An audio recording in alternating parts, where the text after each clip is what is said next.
Et donc, on démarre ce Smart Cyber avec le point cyber et Jérôme Billois. Bonjour Jérôme. Bonjour.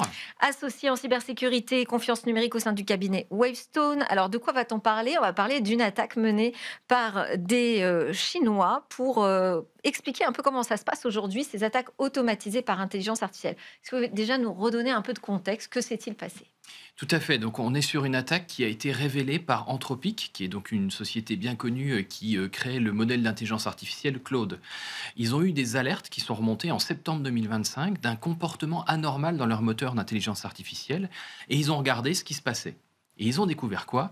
Ils ont découvert une campagne d'attaque automatisée qui est conduite, d'après leurs analyses, par un acteur étatique chinois qui a donc utilisé l'intelligence artificielle euh, pour réaliser la totalité de l'attaque, c'est-à-dire à la fois être en mesure de découvrir la cible qui veut l'attaquer, et puis ensuite de piloter un certain nombre d'éléments de l'attaque.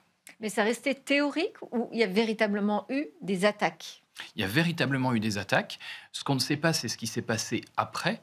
Parce qu'en fait, ce que Anthropic a pu voir, ils n'ont pas donné aussi tous les détails techniques. Ils veulent garder un peu de flou peut-être là-dessus pour ne pas donner non plus trop d'idées aux attaquants. Ouais. Ce qu'ils ont pu voir, c'est que donc, les attaquants ont déjà réalisé un certain nombre de prompts pour eh bien, pouvoir scanner la victime, essayer de trouver le maximum d'informations en renseignant simplement les victimes et en disant ensuite à l'IA, utilise tel et tel outil pour aller scanner. Et donc, ils ont récupéré toutes ces informations-là. Ensuite, ils ont lancé l'IA sur des tests d'un certain nombre de comptes, de mots de passe, de vulnérabilités qui avaient été trouvés. Et de la même manière, c'est l'IA qui l'a fait seule et qui ensuite a ramené l'ensemble de ces informations. Voilà. Et donc, on sait qu'il y a eu des Il y a des vraies attaques. interventions humaines à chaque fois entre chaque étape ou vraiment tout est automatisé de A à Z de ce que l'on sait aujourd'hui? Alors aujourd'hui, il y a eu des interventions humaines parce que clairement les IA, même dans le domaine métier, mais aussi dans le domaine de la cyberattaque, à un moment ou à un autre, elles dérivent, à un moment ou à un autre, elles fonctionnent moins bien. Et puis, comme on dit, il faut toujours qu'il y ait un human à minima over the loop pour Mmh. regarder ce qui se passe et revalider chacune des étapes. Et même Anthropic, d'ailleurs, le signale dans son rapport d'analyse. Ils disent, voilà, l'IA a fait des erreurs, l'IA a donné des mauvais mots de passe, a donné des mauvais comptes à l'attaquant qui est obligé de le tester et de voir que ça marchait pas. Et donc, ce qui est bien, c'est que c'est pas tout parfait, heureusement, aujourd'hui. Ouais, donc ça peut faire perdre du temps même, aux cyberattaquants, mais ça donne quand même une idée de ce qui pourrait arriver demain comme menace, de manière beaucoup plus importante. Bah oui, on le Et voit. uniquement sur les utilisateurs, d'Anthropic ou pas du tout?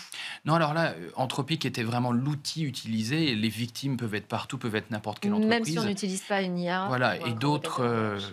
et d'autres IA type ChatGPT ou d'autres IA auraient pu être utilisées. Ouais. D'ailleurs, c'est intéressant à noter que l'attaquant a déjà été obligé d'attaquer l'IA Eh oui. pour la déverrouiller, pour qu'elle puisse finalement réaliser ces actions malveillantes.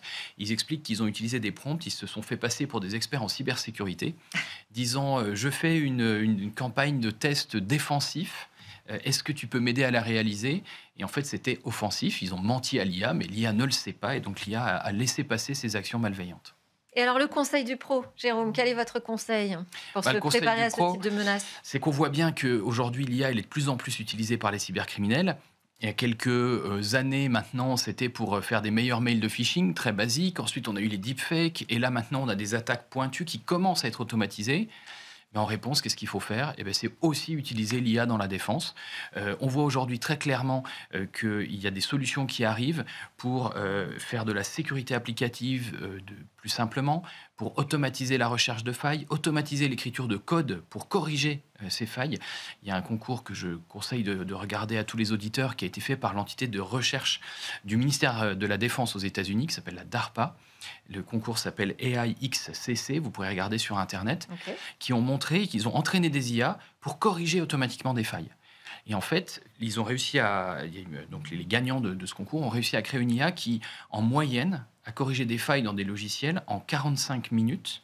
Mais de l'identification de la faille, l'écriture du code source, le Et la test correction?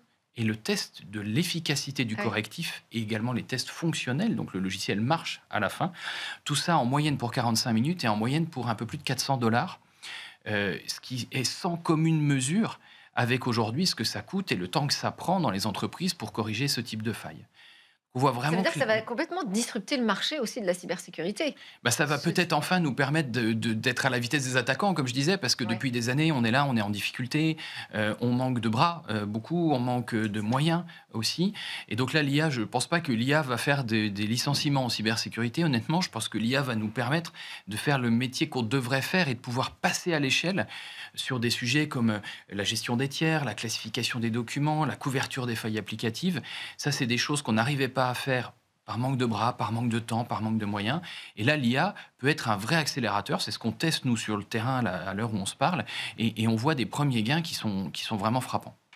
Donc l'IA accélérateur plutôt de la résilience, c'est ça que vous nous dites aujourd'hui. En tout cas, il faut commencer à s'en emparer très très sérieusement et ne pas traîner. Merci beaucoup Jérôme Billois du cabinet Wavestone pour votre éclairage sur ce point cyber. À suivre, on va s'intéresser aux nouveaux défis que posent les robots qui arrivent en masse, nous dit-on. Quels sont ces nouveaux défis cyber?